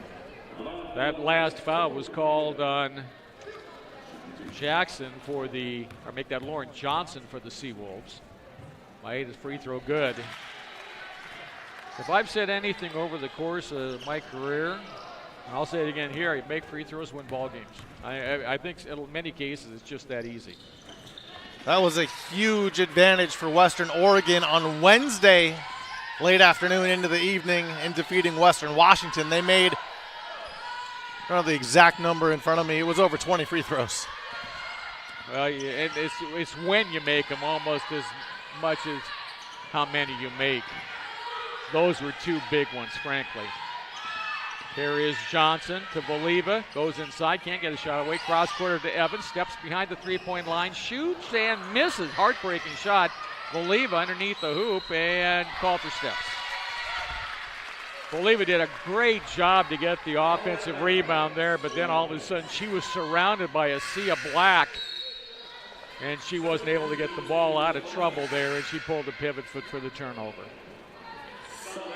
So Wildcats, with 28.9 seconds left in this third, have the opportunity to run out this clock if they can. But again, the Seawolves aren't going to allow it easily. Maeda going to bring it across, make that Maltezo across the timeline with a basketball.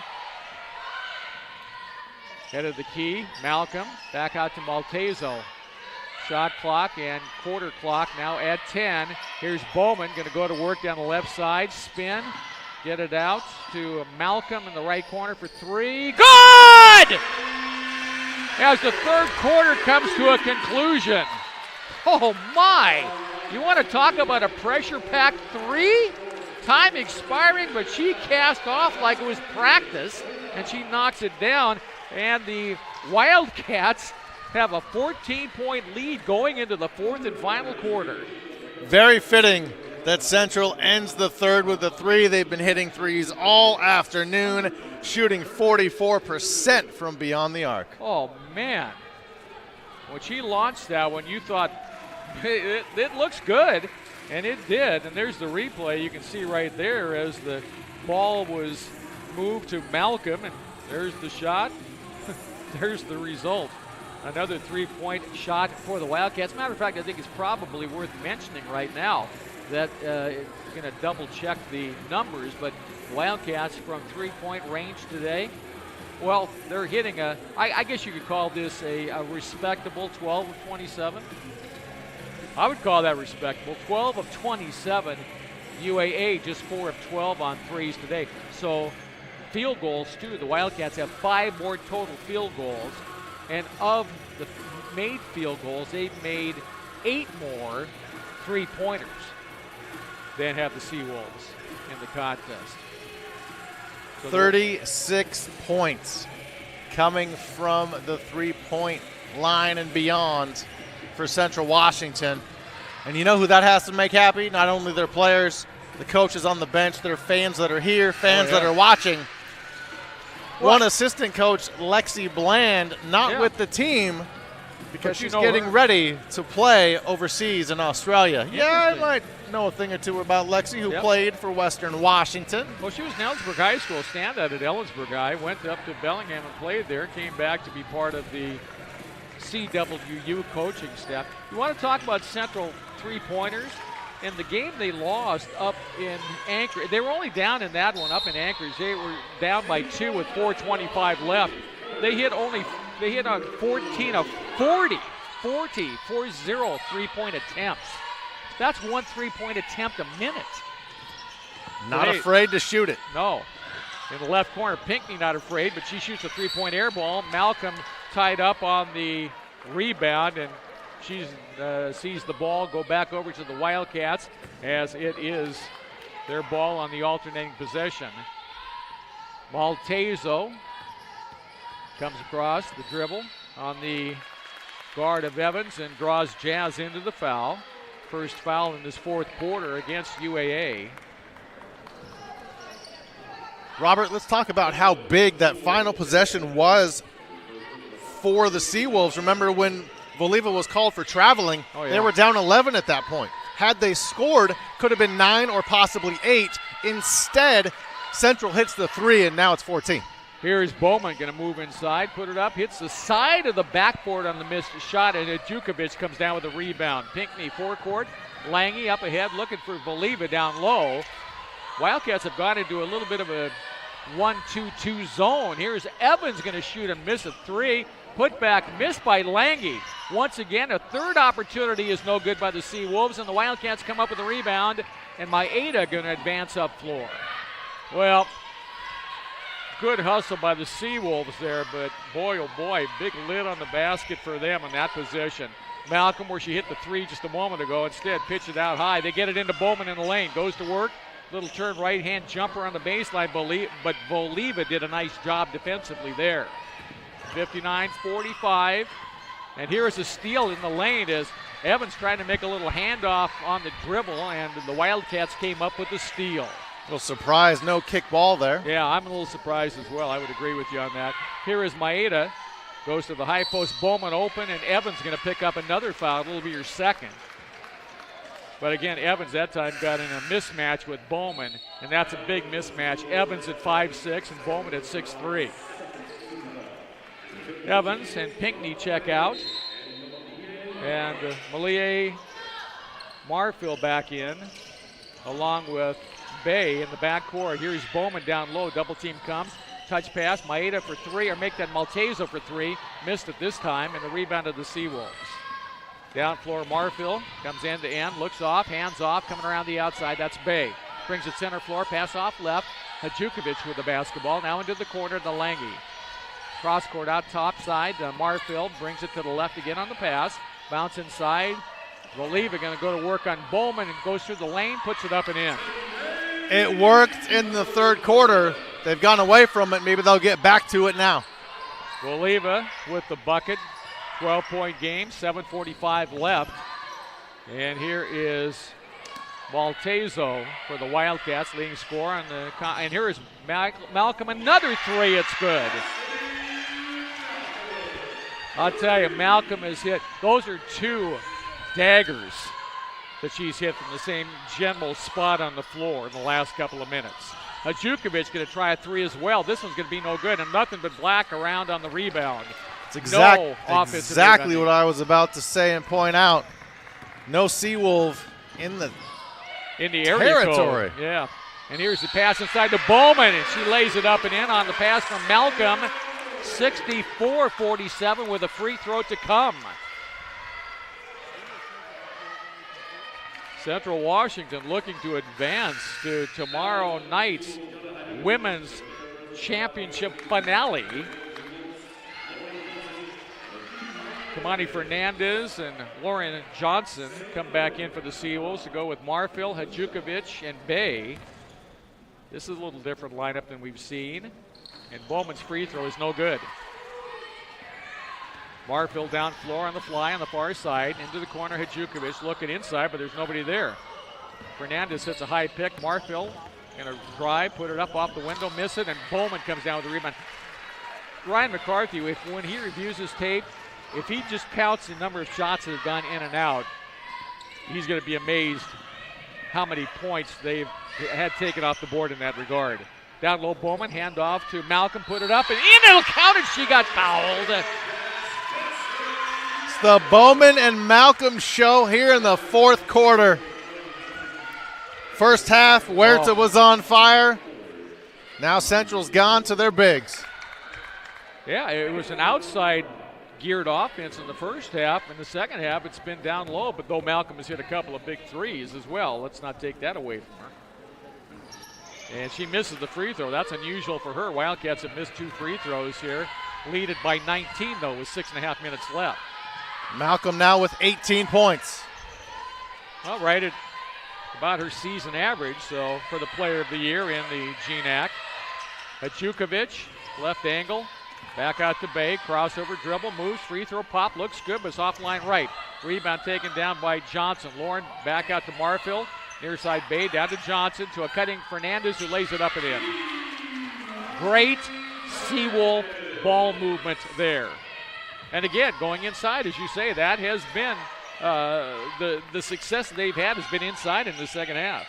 Bowman going to take it down the left lane, lose the basketball, scramble for it. Alternating possession is going to be to the Seawolves.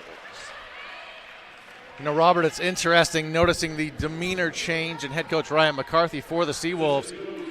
First half, he's doing what we're used to seeing as when we call his games. He's emphatic, he's loud, he's coaching his squad, and now he's almost, I don't want to say he's not ready for his team to come back in this ball game, but he's not nearly as animated here in the fourth quarter. No, he is not, and the Seawolves turn it over that time. The entry pass into the key, drew a couple of Wildcat defenders, tie-up situation, and the alternating possession arrow favors the Wildcats.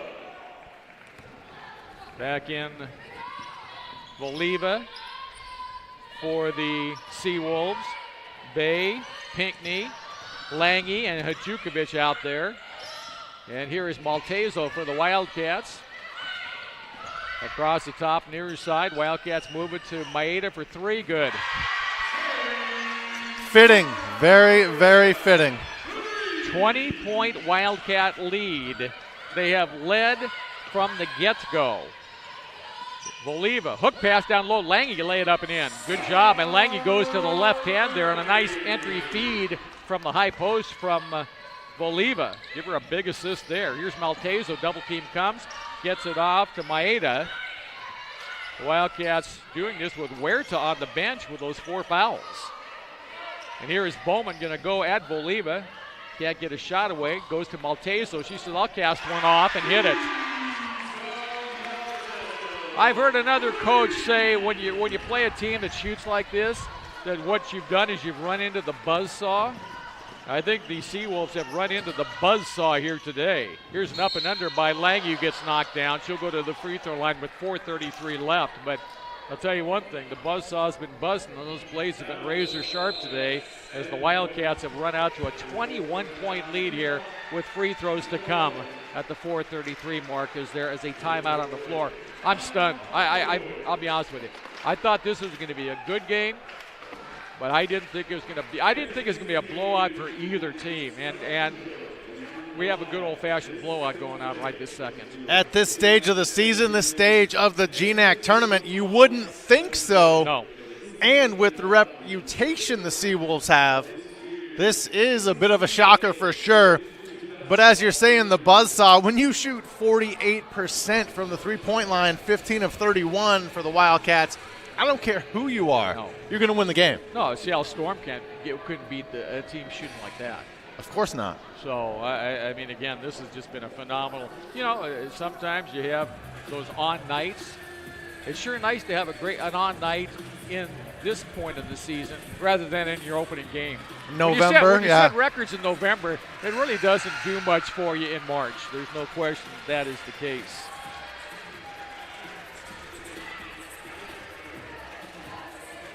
Well, we just hear from Blake Tim that Bowman needs 1 assist to become the first triple-double player in the GNAC. Really? Since 2016. So, and that was Ellen Kett of Simon Fraser, who was she was a super player as well. Lange free throw, no good.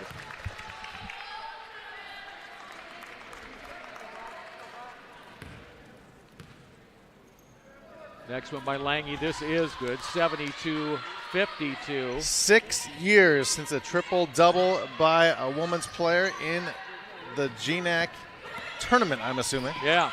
I think that's we're talking GNAC overall. Here is it is the Wildcats working the ball down low to Malcolm. Trapped on the sideline, Maltezo for a second. Kick it back out to, there's Huerta who is back in. Malcolm down low and laying it up and in and getting the bucket is Claire Heitschmidt. Heitschmidt has come in as the Wildcats now staying in that zone. Evans, pull-up pop, free throw line, back rims it, no good. Rebound taken down by Malcolm. Off to Huerta. Maltezo with the basketball to Malcolm. Pass was tipped away from her and stolen by Pinckney. Down floor, off to Hadjukovic, working the right side, down low to Voliva.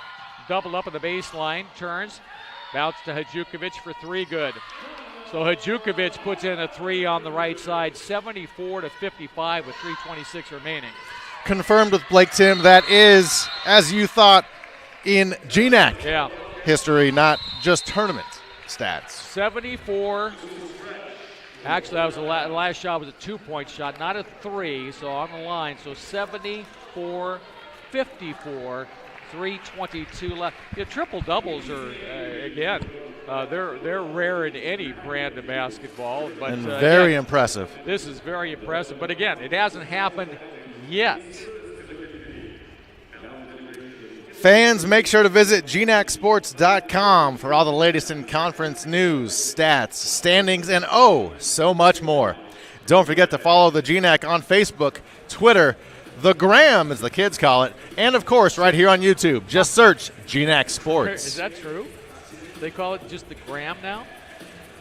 Seriously? It's the Gram, right? Is that true? Sydney, our producer? It's either IG or the Gram, right? IG. See, Robert, we're teaching you things. Jiminy. Gosh, give me my Argyle socks and my sweater. I feel like the old man right now. I can guarantee you that. I hadn't heard that. You go back to Ellensburg, you can hang with the college kids. Hang with the college. Just use that IG lingo. Oh, the IG lingo. Hang with those college kids.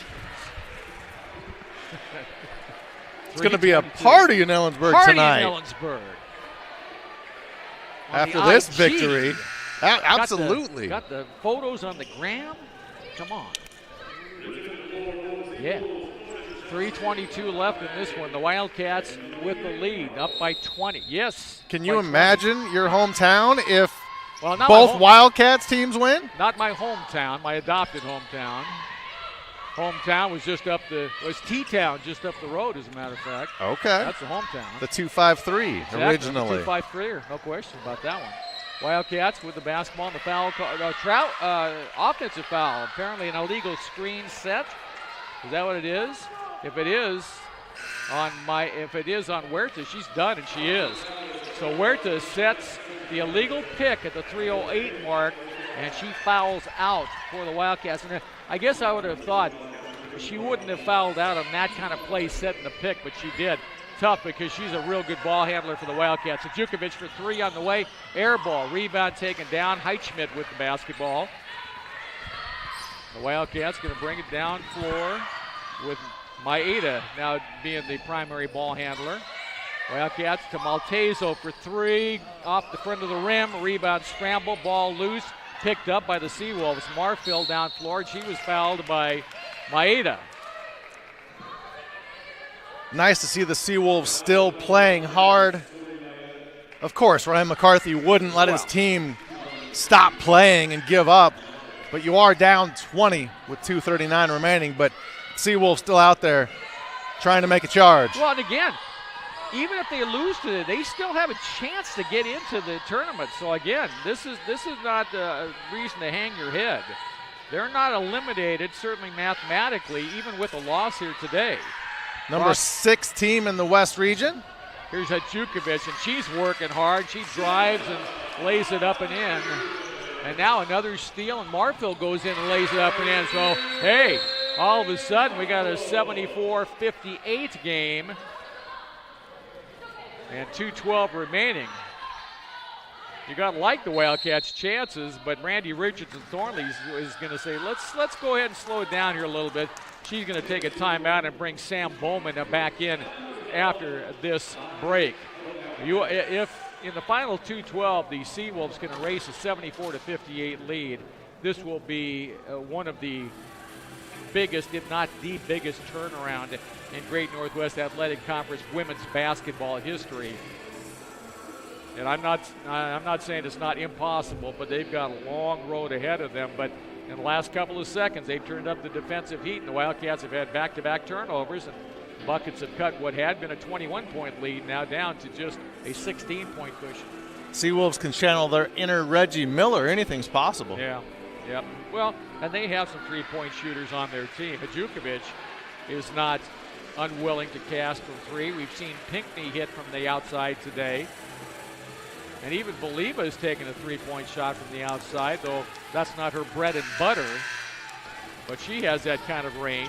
Wildcats now facing this full-court pressure defense, and this is going to be all-out defense by the Seawolves here. And Malcolm better get the ball, and she gets it to Maltezo. She'll come up floor on the guard of Marfield. Double team comes, gets it to Maeda across the timeline far side. And we are at the 2-minute mark here in this contest. Pass on the far side. You have to be crisp on your passes against a Seawolf team. You can't put any of those little lazy balloon passes out there like that. You got to zip them. They've got to have some mustard on them. Otherwise, they're going to step in, the Seawolves, and come up with a pick.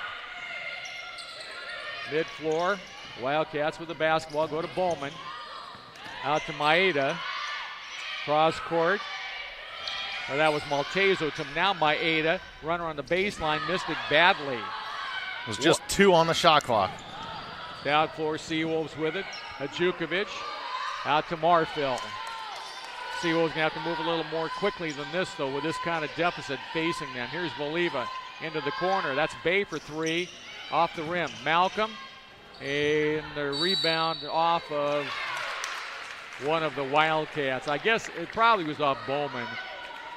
Malcolm was also there. Here's Pinckney back in as Marfil checks out for UAA. And Pinckney going to be the trigger on the inbounds from the baseline right left of the basket.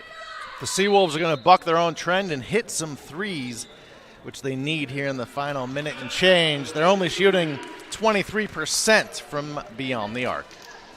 Timeout on the floor. Wildcats up 74-58. 1:24 remaining in this first of 2 women's semifinal games today. 2:15 will be followed by Western Washington against Montana State Billings. And then the women's championship will be tomorrow night, 5 o'clock here at Marcus Pavilion. And that will feature apparently Central Washington, certainly against the winner of Western Washington and Montana State University Billings, which will be set to come here in just a half hour after this contest. Nate Sagan from the SID Sports Information Department at UAA just ran up. He whispered something in your ear. About the only positive for the Seawolves in this game. Voliva's career high, 5 assists in this game. Well, she had 4 in the previous meeting with Central, and that was her career high to that point. Matter of fact, that came in the game in Ellensburg back on the 21st of February. So she has good assist games against the Wildcats for whatever reason, but she passes the ball quite well. She really does. Out of the high post, she's a very accurate passer. But again, Bowman, same thing. Again, she's looking for the triple-double. She needs 1 assist to get it. Been keeping an eye on Bowman on the offensive end for the Wildcats, just in case. She came back in during a timeout just a minute ago, and here's an offensive foul against the Seawolves. Push-off foul called on Hajukovic. Voliva with the foul on the inbounds play. Wildcats. Maltezo gets the inbounds, guarded by Pinckney to Maeda. Bounce to Maltezo, back across the timeline. Wildcats playing without Huerta. And here is a double team, and a foul called at midcourt as Maeda got doubled up quickly with 1:09 remaining. Central up 74-58 with free throws to come now for Tori Maeda, one of several players from Hawaii on the Wildcat roster. She and Maltezo both come from Hawaii. She hits the first free throw, does Maeda. Only a sophomore. Maltezo a senior for the Wildcats. 76-58. And for the Wildcats now, Clara Heitschmidt going to come back in, and Cassidy Malcolm will sit down probably for the last time today with 1:06 remaining. Seawolves work it down low to Voliva. And Tanae Voliva gets the bucket, 76-60. And a foul called at midcourt. The Wildcats will shoot free throws with 54.2 seconds remaining. So Central getting set to advance to the championship in the men's bracket. The number 3 seed will face the winner of Montana State Billings and Western Washington here. Maltezo, the southpaw, shoots and misses the first free throw. 16-point Wildcat lead. Wildcats looking to snap a 19-game losing streak to UAA. I think it's safe to say they will have done that in 51 seconds. 77-60. It'd be some kind of comeback now. Voliva, baseline turn, goes underneath the hoop, kick it out. Three-pointer going to be up and good as Johnson knocks it in from long range. 77-63, 38 seconds left. Seawolves continuing to press. You would expect no less. Across the timeline, it is Maeda. Up ahead, Heitschmidt back out to Maeda. Right side, Heitschmidt handles the basketball. 7 on the shot clock. Maltezo for 3, and what a fitting way to knock down the long-range 3. Down low, Voliva gets the pass. She got loose on the baseline. Bowman came out to help out defensively, and that left Voliva alone, but it doesn't matter as the final second tips off the clock. And with the final count, Central Washington 80, University of Alaska Anchorage 65. Central Washington advances to the championship game of the Great Northwest Athletic Conference tomorrow night. Congratulations to the Wildcats for the win. Matter of fact, huge victory for the Wildcats, snapping again that extended losing streak to the University of Alaska Anchorage. Let's go ahead and give you some of the final numbers. First of all, for UAA, which falls to 20-6 now on the year, Tanae Voliva led the way with 18 points. She also had 3 rebounds, and as you mentioned, a career-high 6 assists in the contest today. Jazz Evans with 13 points and 4 steals in the contest, and 10 points for Jenna Hadjukovic.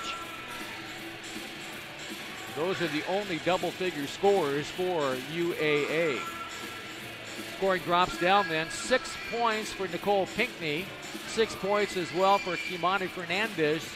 And then 3 points for Lauren Johnson. She scored that late in the game. 2 points for Marie Marfil. And 2 points for Stephanie Jackson.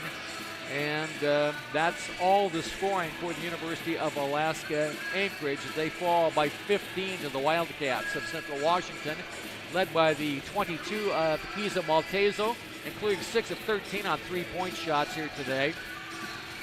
Also in double figures, Samantha Bowman, 16 points, 13 rebounds, but she doesn't get the triple-double. Only 9 assists in the contest, but still a game for her to remember, as she also had a block shot in the contest as well. 18 for Cassidy Malcolm, 4 of 6 on 3-point shots, and 8 rebounds today for the Wildcats, as she was second high in that category. Single digits, Valerie Huerta, Sunshine Huerta, 9 points, a couple of rebounds, an assist, and a couple of steals today before she fouled out with 3:08 remaining. Maeda, we already mentioned she had 10 and 6 assists. I think I mentioned Troy Maeda, 10 points and 6 assists to lead the Wildcat. Well, I have second most assists there with 6 points for Maeda tonight. And then single digits as well for Claire Heitschmidt. She had a bucket. And also Jenna Troy, she had a deuce for the Wildcats as well. Team numbers look like this. University of Alaska Anchorage from the field, 23 of 58. That's just under 40% for the contest. The Wildcats 27 of 54, and even 50% from the field. 16 of 33 for the Wildcats, 49% on 3-point shots as compared to 5 of 18 for the Seawolves, just 28% there. Free throw line, both teams had a pretty good game. Central 10 of 14, and the University of Alaska Anchorage 12 of 16. Rebound department, Central Washington out-rebounded UAA today 34-30. So UAA did a better job in the second half. They were being out-rebounded good in the first half. They did a better job on the glass in the second half. Turnover department, Central Washington 18, UAA 13. UAA assist department 11. The Wildcats on their 27 buckets today, they recorded 23 assists. 23 assists on 27 baskets. Boy, that's going to win you some ball games when you do that. Ball movement and hot shooting go a long way to winning a ball game. And anytime you score 80 points in a ball game, you should win. But then also against the mayhem defense that Ryan McCarthy plays with his Seawolves, just an incredible performance by the Wildcats. A big monkey off the Wildcats' back, ending the 19-game losing streak we've mentioned to the Seawolves. And the first time the Wildcats have beaten the Seawolves on a neutral floor. Yep, and also it snaps a Seawolves string of 7 of 8 semifinal appearances in the GNAC when they've won in the semis. This is only their second loss ever in the semifinals, and they lose today to the Wildcats, who move on to take on now the winner of the game that'll be played out here on the floor next between Western Washington and Montana State Billings. Well, one complete here at Marcus Pavilion. We got 3 more to come. We hope you hang with us here on GNAC TV. We'll be back with a women's play between Montana State Billings and Western Washington in just a few minutes. Now for Sean Wally, I'm Robert Lowry. Once again, final score, semifinal 1 today goes to Central Washington University. Wildcats 80, University of Alaska Anchorage 65.